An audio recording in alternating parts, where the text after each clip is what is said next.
another 2 years. Thank you. Thank you. Mr. Wright.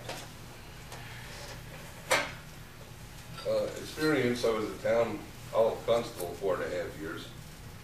I did not mention that I worked for Amatec Rotron. I was maintenance supervisor for 25 years, and I also spent 8 years on the town board. So in different aspects, I think I've dealt with the public. Of course, we certainly do that here. Some of them are not the most friendly people when they come in, but hopefully they're better when they leave. But you don't have a choice. You have to deal with everybody, and it works for me. That's it. Ms. Winnie.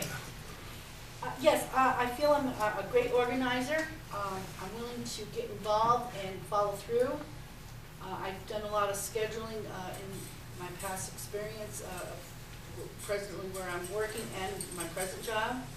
I've been involved with ordering, budgeting the things, and with my present job now, I'm really involved with financial people with their business and directing them correctly for saving for their future, as well as with the businesses of what they need to establish and proceed with their business. I'm just, I'm out there and I'm willing to do anything possible. Thank you. Mr. Friday. Yeah, I have a business science degree in managerial science and also in economics. I've been in sales for 24 years, working for a large company. And then this past April, I was downsized by them, so I started my own business, American Solutions for Business, and I've been working on getting that up and running the last 4 months, 5 months. I sat on the Boy Scout Financial Committee. I also sat on the Boy Scout Camp Alumni Association. Other groups that I've been involved with were Boy Scouts and running a pack that had 127 kids in it. I had to orchestrate all the money that was going on there. The financial chair, we had some issues with the treasurer not budgeting out enough, so I found a new treasurer who happened to be the president of one of our local banks, and it worked out very well. I also was involved with Boy Scouts financing and fundraising. That's pretty much it. Thank you. Now, we're going to have some questions that may or may not pertain to you, Mr. Wright. Okay. If you don't choose to make a comment, you can at any time, but you can pass. Okay. All right.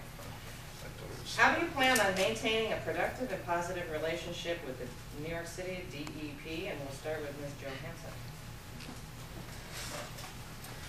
New York City DEP, there are good neighbors that sometimes don't seem like they're good neighbors, but I do think it's important that we communicate with them and keep them in the loop, as well as they should keep us in the loop. I know that the DEP was very helpful to the town of Shandaken and did everything the town of Shandaken asked of them during the crisis, while they don't always get along with everything. So it is important to communicate with them and sit down with them and speak with them and find out how we can help each other. It isn't always going to be a good mix, but it is something we need to work on. Thank you. Mr. Lightfoot.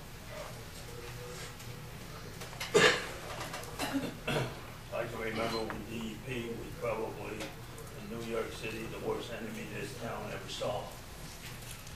They've come a long way. Commissioners have changed their persona and how they handle New York's watershed.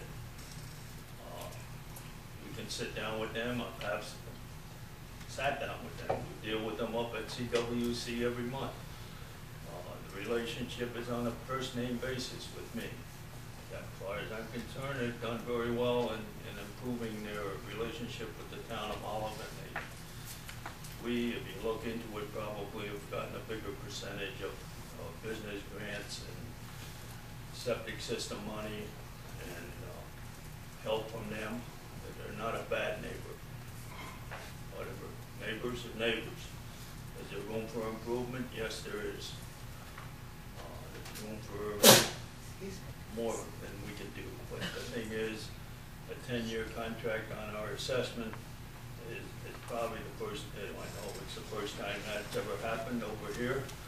And that's a big thing. It's a big concession on their part. They're happy with it, we're happy with it. And I would like to keep that going.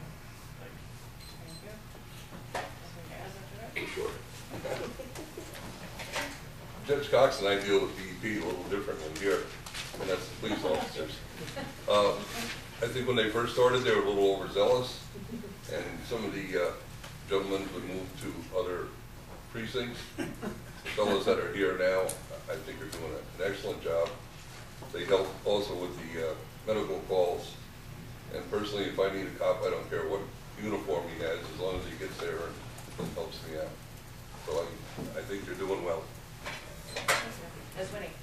Yes, not being on the town board and being involved in a lot of it, but from what I can see from coming to the meetings each month, I really think it's very important in fostering for us to maintain a relationship as it has seemed to be beneficial to the town, especially staying away from the large parcel. Mr. Friedel? Can you just repeat the question? I sure can. How do you plan on maintaining a productive and positive relationship with the New York City DEP? I think we should, as a town, I think we should outreach to DEP.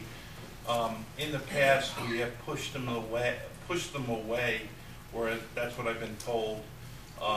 As far as their police department, I really feel that they do an excellent job, especially when I'm on an ambulance squad.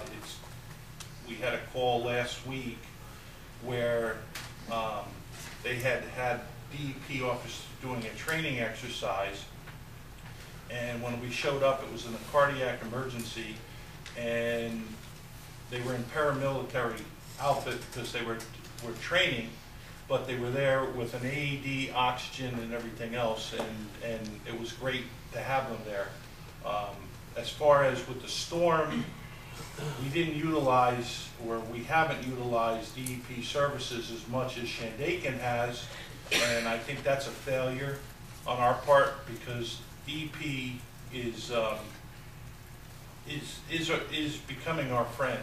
I have to agree, in the past they weren't, but they seem to be changing their mindset and being more hospitable to the town and not trying to control the town as a piece of New York City.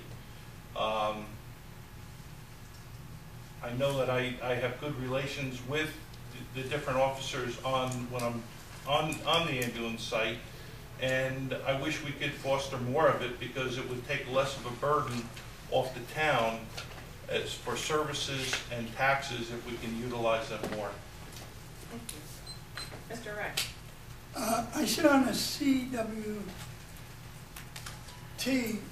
board, and we deal with this all the time, and they're very helpful a lot of times in the workings, and the relationship is growing every year more and more with the town.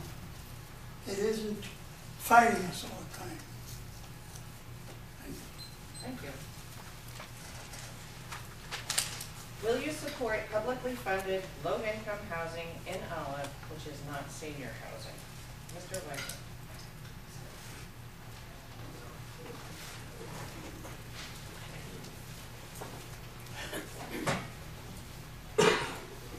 Would I support it?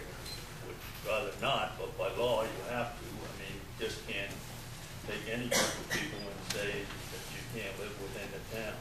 If you use zoning as a tool for that, that would be in the master plan, but there still has to be a section in town where this would be allowed.